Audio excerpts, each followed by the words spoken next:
राधे। जय श्री कृष्णा। श्री सूर्य भगवान के मंत्र और रविवार व्रत कथा। जय श्रीमन नारायण। मंत्र हैं ओम मित्राय नमः, ओम सूर्याय नमः, ओम रवये नमः, ओम मित्राय नमः, ओम भास्कराय नमः, ओम रवये नमः, ओम सूर्याय नमः। सूर्य गायत्री मंत्र। ओम आदित्याय विद्महे प्रभाकराय धीमहि तन्नः सूर्यो प्रचोदयात्। ओम आदित्याय विद्महे प्रभाकराय धीमहि तन्नः सूर्यो प्रचोदयात्। ओम आदित्य हृदयं पुण्य सर्व शत्रु विनाशनम जयावहम जपम नित्यमच्छम परम शिवम। सूर्य बीज मंत्र। ओम ह्रां ह्रीं ह्रों सः सूर्याय नमः। ओम ह्रां ह्रीं ह्रों सः सूर्याय नमः। ओम ह्रां ह्रीं ह्रों सः सूर्याय नमः। जय सूर्यदेव। रविवार व्रत कथा। सर्व मनोकामनाओं की पूर्ति हेतु रविवार का व्रत श्रेष्ठ है। यह व्रत सर्व कार्यप्रद, कुष्ठादि रोग नाशक, पाप नाशक तथा मुक्ति प्रदायक है। इस व्रत की विधि इस प्रकार है।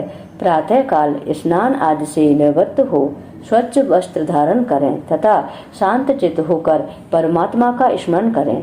भोजन एक समय से अधिक नहीं करना चाहिए। भोजन तथा फलाहार सूर्य के प्रकाश रहते ही कर लेना उचित है। यदि निराहार रहने पर सूर्य छिप जाए तो दूसरे दिन सूर्य उदय हो जाने पर अर्घ देने के बाद ही भोजन करें। व्रत के अंत में व्रत कथा सुननी चाहिए। व्रत के दिन नमकीन तेल युक्त भोजन कदापि ग्रहण न करें। रविवार का व्रत करते हुए 1 वर्ष बीत जाने पर व्रत करने वाला सूर्य को प्रणाम कर कहे कि मेरे गृह में चलिए, मैं आपका उद्यापन करूंगा या करूंगी। इतना कहकर मासा भर की भगवान सूर्य की स्वर्ण की मूर्ति बनवाकर पंचरत्न सहित बिना छिद्र का कलश स्थापित करके उसके ऊपर चावल से पूर्ण तांबे का पात्र रखें और लाल वस्त्र से उसे आच्छादित करके पुष्प मालाओं से वेष्टित करें। उसके बाद सूर्य के 12 नामों से सूर्य का पूजन करें, नारियल का अर्घ दें। इस प्रकार के करने से मान सम्मान बढ़ता है तथा शत्रुओं का क्षय होता है। आंख की पीड़ा के अतिरिक्त अन्य सभी पीड़ाएं दूर होती हैं। कथा है, एक बुढ़िया थी। उसका नियम था कि प्रति रविवार को ही स्नान आदि कर घर को गोबर से लीप कर फिर भोजन तैयार कर भगवान को भोग लगाकर वह स्वयं भोजन करती थी। ऐसा व्रत करने से उसका घर अनेक प्रकार के धन दान से संपूर्ण था। श्री हरि की कृपा से उसके घर में किसी भी प्रकार की विघ्न या दुख नहीं था। सब प्रकार से घर में आनंद रहता था। इस प्रकार दिन बीत जाने पर उसकी एक पड़ोसन, जिसकी गौ का गोबर वह बुढ़िया लाया करती थी, उसे सब प्रकार से सुखी देखकर वह उससे जला करती थी। वह विचार करने लगी कि वह वृद्धा सर्वदा मेरी गौ का गोबर ले जाती है और उससे अपने घर को लीप पोत कर भगवान की पूजा करती है और भोग लगाती है। अतः बुढ़िया को अब अपनी गौ का गोबर नहीं लेने देना चाहिए। यह सोचकर वह अपनी गौ को घर के भीतर बांधने लगी। बुढ़िया गोबर न मिलने से रविवार के दिन अपने घर को न लीप सकी, इसलिए उसने न तो भोजन बनाया न भगवान का भोग लगाया तथा स्वयं भी उसने भोजन नहीं किया। इस प्रकार उसने निराहार व्रत किया। रात्रि हो गई, वह भूखी ही सो गई। रात्रि में भगवान ने उसे स्वप्न दिया और भोजन न बनाने तथा भोग न लगाने का कारण पूछा। तब वृद्धा ने गोबर न मिलने का कारण बताया। तब भगवान ने कहा कि हे माता, हम तुमको ऐसी गौ देते हैं जिससे आपकी सभी इच्छाएं पूर्ण हो जाएंगी, क्योंकि तुम हमेशा रविवार को गौ के गोबर से लीपकर भोजन बनाकर मेरा भोग लगाकर खुद भोजन करती हो। इससे मैं प्रसन्न होकर तुमको वरदान देता हूँ। मैं निर्धन को धन और बांझ स्त्रियों को पुत्र देकर उनके दुखों को दूर करूंगा तथा अंत समय में मोक्ष प्रदान करूंगा। स्वप्न में ऐसा वरदान देकर भगवान अंतर्ध्यान हो गए और वृद्धा की जब आंखें खुली तो वह क्या देखती है कि आंगन में एक अति सुंदर गौ और बछड़ा बंधे हुए हैं वह गाय और बछड़े को देखकर अति प्रसन्न हुई और उसने उन्हें घर के बाहर बांध दिया और वहीं खाने को चारा डाल दिया। जब उसकी पड़ोसन बुढ़िया ने घर के बाहर एक अति सुंदर गौ और बछड़े को देखा तो द्वेष के कारण उसका हृदय जल उठा और उसने देखा कि गाय ने सोने का गोबर किया है, तो वह उस गाय का गोबर ले गई और अपनी गाय का गोबर उसकी जगह पर रख गई। वह नित्य प्रति ऐसा ही करने लगी। सीधी सादी बुढ़िया को इसकी भनक भी नहीं पड़ने दी। तब सर्वव्यापी ईश्वर ने सोचा कि चालाक पड़ोसन के कर्म से बुढ़िया ठगी जा रही है, तो ईश्वर ने संध्या के समय अपनी माया से बड़े जोर से आंधी चला दी। बुढ़िया ने आंधी के भय से अपनी गौ और बछड़े को भीतर बांध लिया। प्रातःकाल जब वृद्धा ने देखा कि गौ ने सोने का गोबर दिया है, तो उसके आश्चर्य की सीमा न रही और वह प्रतिदिन गौ को घर के भीतर बांधने लगी। उधर पड़ोसन ने देखा कि बुढ़िया गौ को घर के भीतर बांधने लगी है, तो उसका सोने का गोबर उठाने का दाव नहीं चलता, तो वह ईर्ष्या और डहा से जल उठी और कुछ उपाय न देख पड़ोसन ने उस देश के राजा की सभा में जाकर कहा, महाराज, मेरे पड़ोस में एक वृद्धा है। उसके पास एक ऐसी गौ है जो आप जैसे राजाओं के योग्य है। वह नित्य सोने का गोबर देती है। आप उस सोने से प्रजा का पालन करिए। वह वृद्धा इतनी सोने का क्या करेगी? राजा ने यह बात सुन अपने दूतों को वृद्धा के घर से गौ लाने की आज्ञा दी।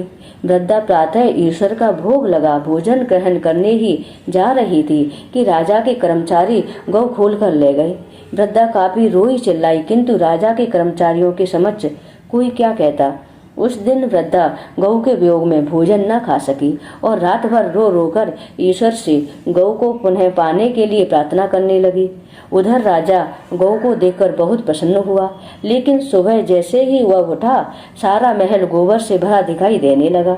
राजा यह देख घबरा गया और भगवान ने रात्रि में राजा को स्वप्न में कहा कि हे राजा, गाय वृद्धा को लौटाने में ही तेरा भला है। उसके रविवार के व्रत से मैंने प्रसन्न होकर उसे यह गाय दी है।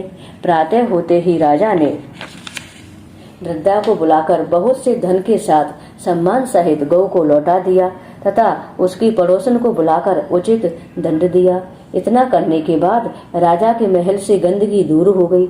उसी दिन से राजा ने नगर वासियों को आदेश दिया कि राज्य की तथा अपनी समस्त मनोकामनाओं की पूर्ति के लिए रविवार का व्रत रखा करो। व्रत करने से नगर के लोग सुखी जीवन व्यतीत करने लगे। कोई भी घातक रोग, प्रकृति का प्रकोप उस नगर पर नहीं होता था। सारी प्रजा सुख से रहने लगी। जो मनुष्य रविवार के व्रत को करता है, वह निषाद, निर्भोर, स्त्री, पुत्र एवं पौत्र युक्त होता है। पृथ्वी पर देवताओं के दुर्लभ भोगों को भोगकर अंत में मोक्ष प्राप्त करके सूर्य लोक का गमन करता है। बोलिए सूर्य नारायण भगवान की जय। श्री हरि नारायण की जय। कह लगे आरती दास करेंगे, सकल जगत जाके ज्योति विराजे। सात समुद्र जाके चरण बसे हैं, कहाँ भयो जल कुंभ भरे हो राम। कोटि भानु जाके नख की शोभा, कहाँ भयो मंदिर दीप धरे हो राम। भारे हटा रहे रोमावली जाके, कहा भयो सिर पुष्प धरे हो राम।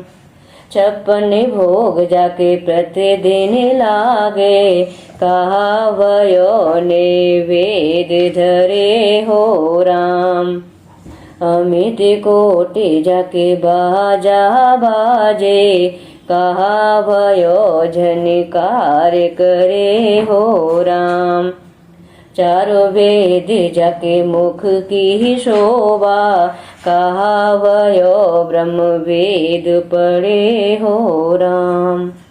शिवभूषण कादिक आदि ब्रह्मादिक, नारद मुनि जो ध्यान धरे हो राम। हेमु मंदार जको पवन झकोरे, कहा भयो सिर चवर ढूढ़े हो राम। लख 84 बंदे छुड़ाए, केवल हरे यश नाम देव गाए हो राम। कह लगे आरती दास करेंगे, सकल जगत जाके ज्योति विराजे। साते समुद्र जाके चरण बसे हैं, कहा भयो जल कुंभ भरे हो राम। बोलिए श्री हरि नारायण की जय, सूर्य नारायण भगवान की जय।